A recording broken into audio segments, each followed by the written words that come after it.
আপনি যে বিষয়ে পড়াশোনা করছেন 4 বছরের কলেজ ডিগ্রি এবং সেই বিষয়ে যদি আপনি চাকরিও করে থাকেন তাহলে 1 মাসের আপনার পেচেক দেখিয়ে আপনি এই সুযোগটা পেয়ে যাচ্ছেন। আপনার কাছে ক্যাশ টাকা আছে, আপনি সেই ক্যাশ টাকাটা কিভাবে আস্তে আস্তে ব্যাংকের মধ্যে রাখতে পারেন? সো আমরা দেখছি যে কোনো মর্গেজ অ্যাপ্লিকেশন যদি আজকে শুরু করেন আমরা 2 মাস পিছনে যায় মাত্র। ওকে, এখন আপনি যদি 6 মাস পরে বাড়ি কিনতে চান এখনই টাকাগুলো জমা দিতে থাকেন। 2 ইয়ার ট্যাক্স রিটার্ন লাগে, অল দ্য W2, যেখানে যতগুলো কাজ করছেন সবার W2, কারেন্ট পে চেকস যদি W2 ইনকাম থাকে। আর যারা বিজনেস করে, যাদের সেলফ এমপ্লয়েড, তাদের বিজনেস ট্যাক্স রিটার্ন লাগে। আমরা আপনার কাছে যে বিষয়টি জানতে চাই, যখনই আন্ডাররাইটাররা আপনার হয়তো ডাউন পেমেন্ট কিংবা ক্লোজিং কস্টের একটা উৎস খুঁজছেন, তখন আসলে কোন কোন বিষয়গুলো, তার আয়ের ইনকামের কোন বিষয়গুলো তারা দেখে থাকেন? সো ইনকামের ক্ষেত্রে আমরা দেখতে পারি ওরা 2 ইয়ার হিস্ট্রি আছে কিনা, যে কোনো জব আপনি যদি জবে সুইচ করেন বা সেম জব আছেন কিনা।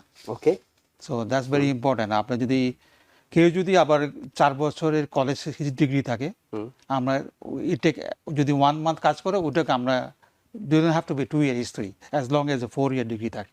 ওকে, ওটা একটা ইউজ করা যায় যারা এখন পাস করে বার হচ্ছে। আচ্ছা, তার মানে এই ক্ষেত্রে এটা খুবই গুরুত্বপূর্ণ যে অনেকে হয়তো পড়াশোনা করে এসেছেন, বাংলাদেশ থেকে পড়াশোনা করে এসেছেন, তার এই ডিগ্রিটা ইভালুয়েট করে এখানকার সেম ডিগ্রি সমানে কিন্তু অন্যান্য ক্ষেত্রে গুরুত্ব পায়।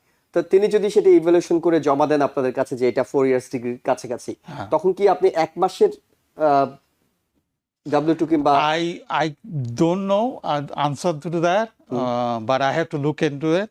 আমি পরে আপনাকে আনসার করব, বাট এটা আমার জন্য নতুন, আমি এখনো দেখিনি।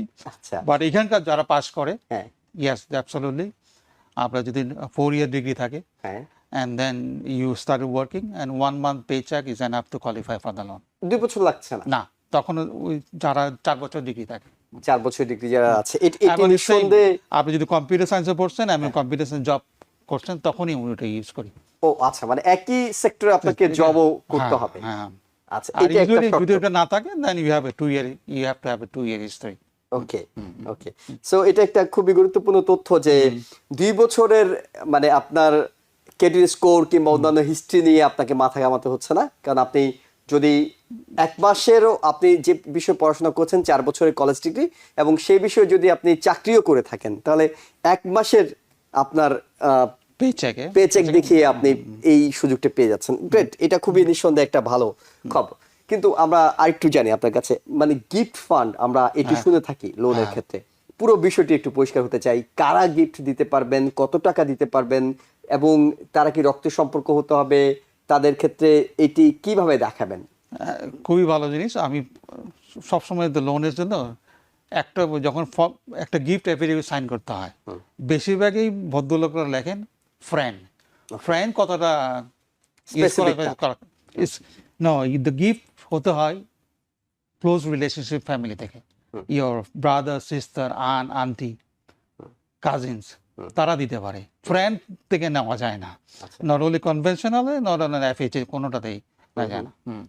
সবে এখন IRS এর একটা লিমিট আছে, 18,000 ইজ দ্য ম্যাক্স। একজন যদি 18,000 কেউ গিফট দেয়, ওটার IRS কে ডিক্লেয়ার করতে হয় না। আচ্ছা, 18,000 এর উপরে কেউ যদি গিফট দেয় তাকে আবার ট্যাক্স দিতে হয়। Okay, so if you seek to up to 18,000 ওই গিফট অ্যামাউন্টটা একজন যদি দেয় তাহলে ওটা IRS কেও রিপোর্ট করতে হয় না, তো ওনাকে ট্যাক্সও দিতে হয় না। বাট গিফটের ক্ষেত্রে একটা ট্যাক্স দিতে হয় 20%। কিন্তু আমি এই প্রশ্নটি এরপর আপনাকে করতাম, যারা গিফট দেন এবং নেন দুজনের ক্ষেত্রে ট্যাক্সের বিষয়টি হিসাবটা কিভাবে করা হয়? Right, if the report to IRS more than 18,000 then you will imply 20% tax. আর যদি এটি 18,000 এর কম হয় তাহলে এটির জন্য কোনো ডিক্লেয়ার করতে হয় না। কোনো ট্যাক্স রিবেট কি পান? নো, সেটিও পান না। অর্থাৎ ট্যাক্স দিতে হচ্ছে না, ট্যাক্স রিবেটও তাকে পেতে হচ্ছে না। এবং একই সাথে আপনার কাছে আপনি বলছিলেন যে 18,000 এর বেশি হলে কাউকে ট্যাক্স দিতে হচ্ছে, কিন্তু আপনার লাগবে তার চেয়ে বেশি, আপনি বাড়ি কিনতে যাচ্ছেন, so you divide 2-3 people, 2-3 people, 3-4 জনকে ভাগ করে দিলেন, ওভাবে গিফটে নেওয়া যায় আর কি। বেশিরভাগই দেখি বাংলাদেশে আমাদের কমিউনিটি সবাই আন্ডার ম্যাট্রেসে টাকা থাকে, ওগুলা ক্যাশগুলো দেয় ওরা ভাই বোন বা আত্মীয়স্বজন, ওখান থেকে ওনার থেকে টাকা জমা হয়ে তারপর আবার চেক নিয়ে নেন। ওকে, সো ওই একটা কনভেনশনাল আমাদের ব্যাংক স্টেটমেন্ট দেখাতে, কে লোন দিছে ওটা দেখাতে হয় না, কিন্তু এফএইচএ প্রোগ্রামে যে টাকাটা দিছে আবার তার ব্যাংক স্টেটমেন্ট লাগে, তখন আবার ডিফিকাল্ট হয়ে যায়। কেউ যদি টাকা জমা দিয়ে আবার গিফটটা দেয় তখন একটা বিপদে পড়ে। আচ্ছা, এটা একটু পরিষ্কার হওয়া দরকার। এফএইচএ লোনের ক্ষেত্রে আপনি গিফট দিতে চাচ্ছেন, কিংবা আপনার কাছে আসলে টাকা আছে, যেটি বলছেন যে আপনার কাছে ক্যাশ টাকা আছে, কিন্তু এটি আপনি দেখাতে পারছেন না, হয়তো টেকনিক্যালি অনেকে গিফট হিসাবে সেটি দেখান, কিন্তু এফএইচএ লোনের ক্ষেত্রে যিনি দিয়েছেন তারও ব্যাংক স্টেটমেন্ট লাগে, তার সোর্স অফ ফান্ড উনি আছে কিনা ওটা দেখতে চায় এফএইচএ তে। কেউ যদি এফএইচএ লোন করেন, কেউ যদি গিফট নেন, make sure the donor has the ability, তার অ্যাকাউন্টে টাকাটা আছে কিনা আগে থেকে। সেক্ষেত্রে আপনার টাকাটা, মানে আপনার কাছে এই টাকা ওই আছে, টাকাটা যেন জমা না দেয় তখন ওই মুহূর্তে, তো ওরা দেখতে চায় আপনি যদি আজকে টাকা দেন ওই তখনকার স্টেটমেন্ট দেখতে চায়। এর আগে কি করছে না করছে দেখতে চায় না, এর পরে কি হয়েছে দেখতে চায় না, স্পেশালি দ্য ডোনার। সো এফএইচএ তে একটু ক্রিটিক্যাল হয়ে যায় যদি ক্যাশ টাকা থাকে, কারণ কেউ আবার ক্যাশ ছাড়া তো আমাকে গিফট দিতে চায় না। সো দ্যাটস দ্য কনভেনশনালে শুধু কপি অফ দ্য চেক হলে হয়ে যায়। সেক্ষেত্রে আপনার কাছে ক্যাশ টাকা আছে, আপনি সেই ক্যাশ টাকাটা কিভাবে আস্তে আস্তে ব্যাংকের মধ্যে রাখতে পারেন? সো আমরা দেখছি যে কোনো মর্গেজ অ্যাপ্লিকেশন যদি আজকে শুরু করেন, আমরা 2 মাস পিছনে যায় মাত্র। ওকে, এখন আপনি যদি 6 মাস পরে বাড়ি কিনতে চান, এখনই টাকাগুলো জমা দিতে থাকেন। টাকা যখন জমা হবে, আপনার যত ডাউন পেমেন্ট ক্লোজিং যদি টাকা জমা হয়ে যায়, আমরা দেখবো মাত্র 2 মাস। এর আগে কি হয়েছে, নো কোয়েশ্চেন আস। ওকে, সো ওই 2 মাসের আগে যদি আপনি টাকাটা জমা দিতে পারেন, আগে থেকে প্রস্তুতি নিয়ে ব্যাংকে, অর্থাৎ ক্যাশ এইখানে যদি ক্যাশও থাকে then you deposit that account, কারণ 9,000 এর লেস হলে ব্যাংক তো কোশ্চেন করে না। ওকে, 9,000 উপরে চলে গেলে ব্যাংক কোশ্চেন শুরু করে, তখন গিয়ে কোশ্চেন গুলো করে।